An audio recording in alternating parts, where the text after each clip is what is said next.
L'international, Didier François, les Jeux Olympiques, j'arrive pas à le dire, d'hiver, les JO, on va dire, les JO d'hiver, qui s'ouvriront le 9 février prochain en Corée du Sud, renouent littéralement avec cette tradition de la trêve sportive qui mettait fin dans la Grèce antique aux conflits armés entre les différentes cités. Ah oui, c'est en tout cas ce dont rêve le président de la Corée du Sud, qui joue à fond cette diplomatie olympique pour tenter de réduire les tensions avec la Corée du Nord, qui sont quand même assez vives depuis les tests de missiles et d'essais nucléaires.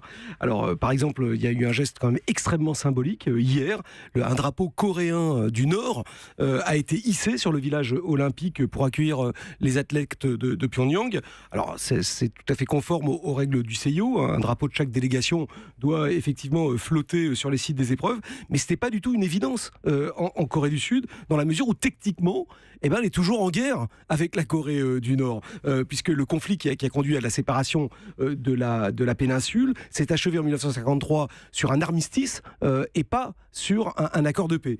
La loi sud-coréenne sur la sécurité nationale prévoit même 7 ans d'emprisonnement pour qui oserait arborer un tel drapeau. Il a donc fallu obtenir du parquet de Séoul une dérogation pour pouvoir pavoiser les Jeux et jouer l'hymne national communiste. Mais dites-moi, au-delà du symbole, est-ce que ces Jeux vont pouvoir effectivement rapprocher les deux Corées ? Alors c'est un peu le pari que fait le nouveau président sud-coréen, Moon Jae-in, qui est un homme de centre-gauche, élu au mois de mai dernier en prenant justement un dialogue avec la Corée du Nord, avec la dictature.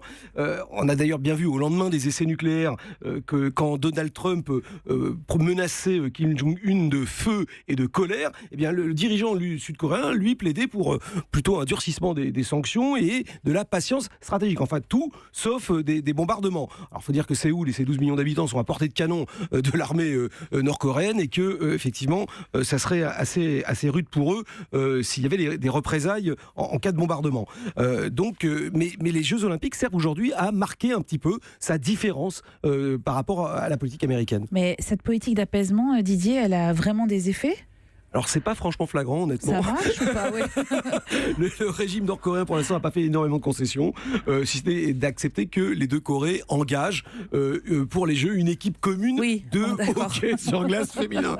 Alors c'est vrai que ça va pas très loin, et même là c'est pas simple d'ailleurs, parce que lors des premiers entraînements de préparation, les 12 hockeyeuses sud-coréens avaient du mal à comprendre leurs 12 camarades du Nord, parce que finalement 70 ans de séparation des pays a fait que les langues ont évolué et que donc ils parlent plus tout à fait le même langage. Il paraît qu'elles n'ont pas le même niveau aussi en hockey que les Coréennes.